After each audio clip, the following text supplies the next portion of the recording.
तो गाइस इस वीडियो में हम लोग बात करने वाले हैं आज ये स्मैकडाउन के एपिसोड के बारे में, जहां पर हमको नई चीजों की शुरुआत तो देखने को मिली, जैसे किंग ऑफ द रिंग का टूर्नामेंट क्वींस क्राउन की शुरुआत हो चुकी है, लेकिन जिसके ऊपर हमारी नजरें थी Roman Reigns and Paul Heyman. क्या इनके बीच टेंशन क्रिएट हो रही है या फिर इनके बीच जो मामला है वो सेटल है? इसके अलावा गाइस हमको हमारे एज देखने को मिले बिल्कुल बॉलीवुड हीरो वाले स्टाइल की एंट्री में, जहां पर आकर उन्होंने एक अलग ही अग्रेशन दिखाया और सेथ रॉलिंस को तोड़ के रख दिया। तो पूरे स्मैकडाउन के एपिसोड के बारे में हम लोग इस वीडियो में बात करेंगे, कैसा स्मैकडाउन का एपिसोड था, अच्छा था बुरा था, वो सारी बातें। और आपको क्या करना है, हर बार की तरह इस वीडियो को देखना है बिल्कुल लास्ट तक। तो फिर देर किस बात की, शुरू करते हैं। Okay.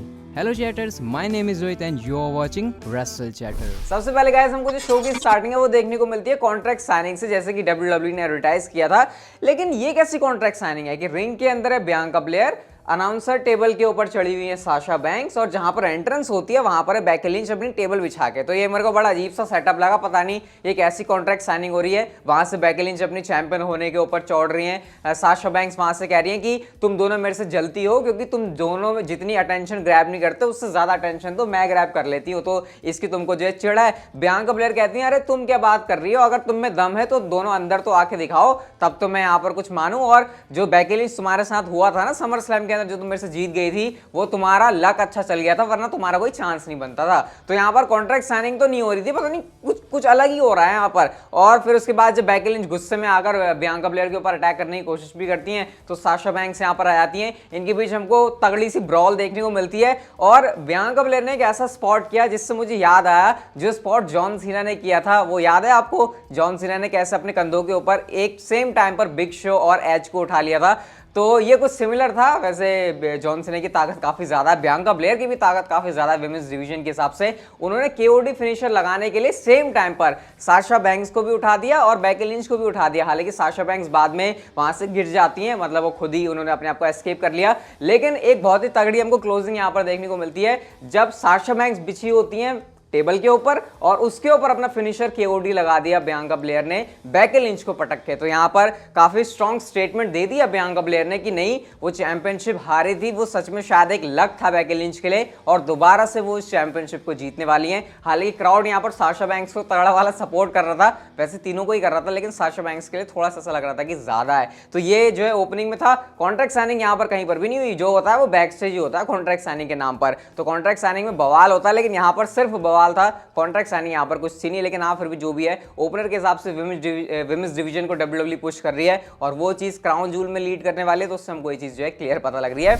इसके बाद गाइस हमको king of the ring tournament का पहला मैच देखने को मिलता है, और ये था Sami Zayn versus Rey Mysterio के बीच में, जहां पर मिस्टीरियो पहले से डोमिनिक से कह रहे होते कि मेरा मैच है, ठीक है मैं जाकर मामला सेटल कर लूंगा। और जिस तरीके से हमको बुकिंग देखने को मिल रही है फिलहाल रे मिस्टीरियो की मेन रोस्टर के ऊपर, पता लग रहा था इस मैच का जो रिजल्ट है वो जाने वाला है सैमी ज़ेन के पक्ष में। हालांकि एंड में डोमिनिक मिस्टीरियो आ भी जाते हैं, बट खैर सैमी ज़ेन इस मैच में जो है विक्ट्री हासिल कर लेते हैं और किंग ऑफ द रिंग के टूर्नामेंट के अंदर उन्होंने एडवांस कर लिया है। मेरे ख्याल से मिस्टीरियो को अभी कुछ उनके साथ अभी कुछ कह नहीं सकते, क्योंकि वैसे भी वो रॉ के ऊपर जाने वाले हैं, तो ये भी हम नहीं कह सकते कि WWE क्या कर रही है, क्योंकि जब वो एग्जैक्टली क्राउन जूल के बाद ये ड्राफ्ट के रूल्स अप्लाई होंगे तब एक्चुअल में हम कुछ कंप्लेन कर सकते हैं। अभी यहाँ पर कुछ बात करने का फायदा है नहीं। इसके अलावा गाइस सेथ रॉलिंस का हमको बैक स्टेज से इंटरव्यू भी सुनने को मिलता है, जहां पर वो इस बात को मेंशन कर रहे होते हैं कि मैं तो भाई एज के आंसर का ही जवाब लेने के लिए आया हूं आज शो पर, और मुझे उसका आंसर चाहिए स्मैकडाउन खत्म होने से पहले पहले। जब उनसे पूछा जाता है कि क्या तुमने लिमिट्स को क्रॉस किया, तो उन्होंने कहा कि नहीं मैंने कोई लिमिट को क्रॉस नहीं किया, मैं तो सिर्फ एज के घर पर गया था अपने जो चैलेंज है उसका आंसर लेने के लिए। तो मतलब सेथ रॉलिंस को अभी भी यहाँ पर नहीं लग रहा है कि उन्होंने कुछ गलत चीज करी है।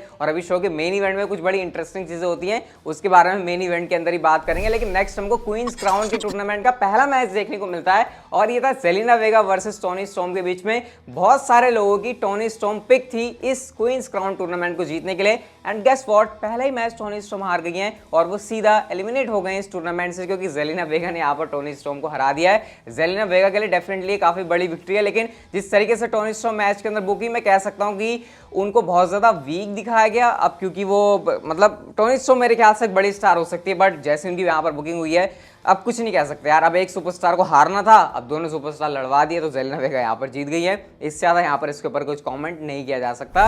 नेक्स्ट गाइस हमको देखने को मिलते हैं the tribal chief universal champion Roman Reigns अपने Paul Heyman and the Usos के साथ। और सबसे पहले तो वो सैन होजे से कहते हैं कि भाई कैसे हो, एक्नॉलेज करो, जिस पर जो क्राउड है वो उनको चीयर कर रहा होता है। और वो साथ में कहते हैं कि एक काम करने को दिया था मैंने पॉल हेमन को, और वो था कि किसी भी तरीके से ऊसोस स्मैकडाउन के ऊपर ही रहें, क्योंकि मैं स्मैकडाउन के ऊपर हूं और वाइज मैन ने ये काम करके दिया है। तो तुमको मेरे साथ आज पॉल हेमन को भी एक्नॉलेज करना है, जिस पर जो क्राउड है वो पॉल हेमन को भी एक्नॉलेज कर रहा होता है। और वो ये कहते हैं क्योंकि मैं तुमको वाइज मैन कहता हूं तो तुम वाइज मैन की तरह एक्ट करो और चुपचाप सीधे तरीके से बता दो कि तुम्हारा रोल क्या है ब्रॉक लेसनर की फ्री एजेंट होने का। जो ये सीन ब्रॉक लेसनर बोल के गए हैं तुम्हारे बारे में कि उनकी तुमसे दोस्ती है, तो भाई फिर से पॉल हेमन का मुंह जो है लटक जाता है। वो नीचे माइक करके बोल रहे होते हैं कि नहीं नहीं नहीं मैंने कुछ नहीं किया, मैं इतना स्टूपिड थोड़ी हूँ कि मैं ऐसी बातें, मतलब मैं तुम्हारे खिलाफ ऐसा प्लान करूंगा, तुमने मुझे रेस्क्यू किया था, मैं तुमको ऐसे धोखा नहीं दे सकता, तुम मेरे ट्रैवल चीफ हो, मेरे को बहुत सारे लाइफ में चीज़ों के लिए इल्ज़ाम लगाया गया लेकिन कभी मेरे को स्टूपिड होने के लिए इल्ज़ाम नहीं लगाया गया था।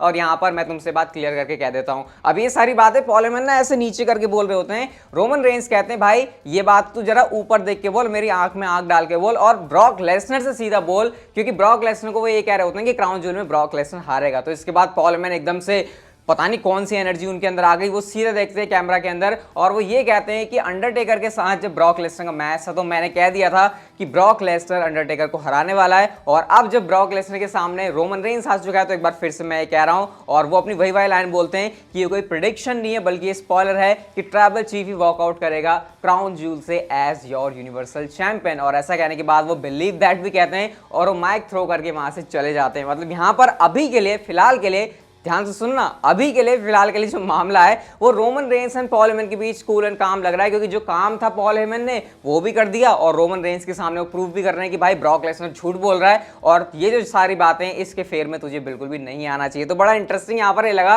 रोमन रेंस माइक के ऊपर हमेशा कमाल, पॉल हेमन माइक के ऊपर हमेशा से कमाल। तो यहाँ पर कंप्लेन करने के लिए एक भी चीज नहीं है जो कि मैं कह सकता हूँ। काफी मजा आया। एक सिर्फ कंप्लेन ये है कि WWE ने शो के ऊपर ब्रॉक लेसनर को अपीयर नहीं करवाया, क्योंकि अगर ब्रॉक लेसनर शो के ऊपर आ जाते तो फिर शो पर एक अलग ही फील होती और वो चीज आज जो है शो के ऊपर काफी ज्यादा मिसिंग लगी। इसके बाद गाइस हमको क्वींस क्राउन का एक और मैच देखने को मिलता है जो कि था कार्मेला वर्सेस लिव मॉर्गन के बीच में।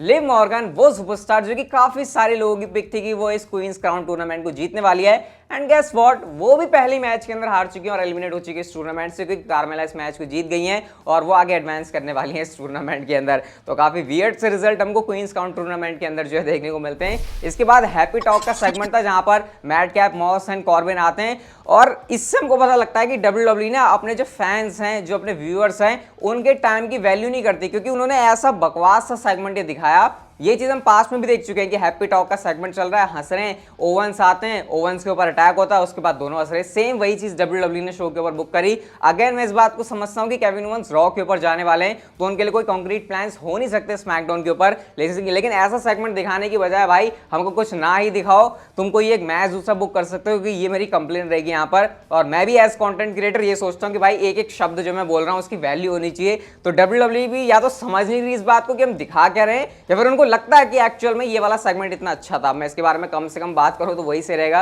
लेकिन इसको नहीं भी करते शो के ऊपर तो कोई फर्क नहीं पड़ता। इसके बाद गाइस हमको बैक स्टेज सेगमेंट देखने को मिलता है जहां पर नेओमी कहती हैं कि मैं क्यों क्वींस क्राउन के टूर्नामेंट के अंदर नहीं हूं, तो सोनिया डेविल कहती हैं कि तुम इसके लायक नहीं हो। मतलब वो सीधा सीधा यहाँ पर उनकी बेइज्जती मार रही होती है, तो वो कहती हैं अगर ऐसा है तो मुझे तुम रॉ के ऊपर भेज दो। इस पर सोनिया डेविल कहती हैं कि नहीं नहीं, तुम्हारा स्मैकडाउन के ऊपर काम है, क्योंकि नेक्स्ट वीक तुम्हारा मैच होने वाला है।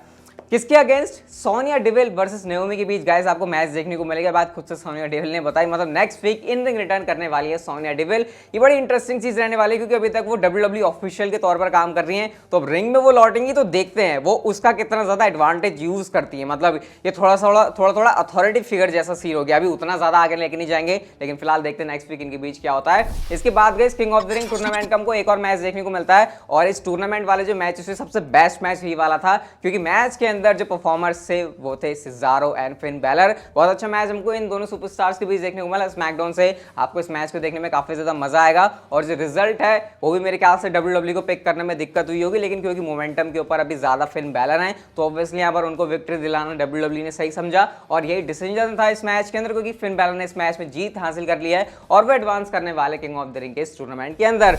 अब बात करते हैं गाइस हम लोग शो के मेन इवेंट की, जहां पर सेथ रॉलिंस आते हैं इनके बीचों बीच में और कहते हैं चलो भाई मैं पूरे दिन से तुम्हारा इंतजार कर रहा हूं, एज अब आकर तुम मेरे चैलेंज को आंसर कर दो, वरना ना सिर्फ तुम इन सारे लोगों को डिसअपॉइंट करोगे, बल्कि मैं ये बात भी मान जाऊंगा कि तुम एक्चुअल में ये मानते हो कि मैं कोई तुम्हारा लाइट वर्जन नहीं हूं, बल्कि मैं तुमसे बेटर हूं। और तुम अपनी डॉटर्स को क्या जवाब दोगे कि क्या तुम एक कावर्ड बंदे हो जो कि सेथ रॉलिंस के चैलेंज से डर गया?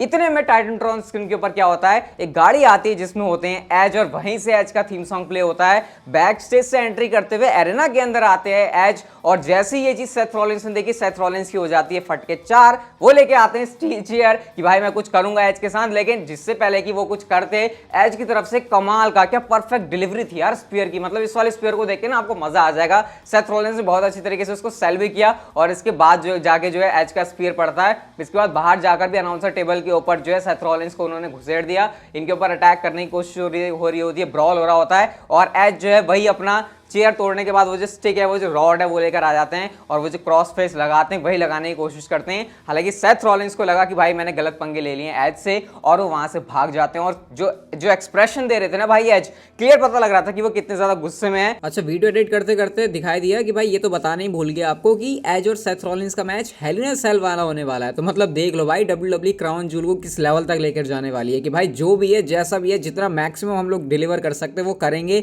और इस वाले मैच के अंदर स्टिपुलेशन डाल के WWE ने दिखा दिया है कि मैच अब एक्सट्रीम वो होने वाला है और हेल इन अ सेल वाली स्टिपुलेशन के साथ। हाँ, वो बात थोड़ी अजीब है कि हेल इन अ सेल के लिए एक अलग से पेपर व्यू होता है, लेकिन यहाँ पर स्पेशल क्राउन जूल है तो फिर स्पेशल स्टिपुलेशन वाला मैच एज और सेथ रॉलिंस का। तो एज ने यहाँ पर रिटर्न तो किया लेकिन बहुत ही तगड़े अग्रेशन के साथ। और यही वो चीज है जो कि एज की स्टोरी लाइन में देखने में मजा आता है। जिस तरीके से वो एक नॉर्मल सी, भले ही हमने एज और सेथ रॉलिंस के इतने मैचेस देख लिए, अब ऐसा लग रहा है कि हाँ भाई इनके बीच फ्यूड होना नॉर्मल है, लेकिन एक ही सेगमेंट से उसको वो अलग ही लेवल पर ले जाते हैं। और ये वाली चीज हमने इस फ्यूड के अंदर से देखी और ये था स्मैकडाउन का एपिसोड। मैं कहूंगा कि थोड़ा बहुत आज रॉ जैसा था, उतना मजा नहीं आया शो को देखकर। ब्रॉक लेसनर होते तो फिर शायद शो पर अलग फील होती। लेकिन फिलहाल के लिए गाइस, अगर आपको ये वाली वीडियो अच्छी लगी तो इसे लाइक जरूर कर देना। चैनल को आप लोग कर सकते हो सब्सक्राइब और नोटिफिकेशन बेल को on, and see you guys in my next video.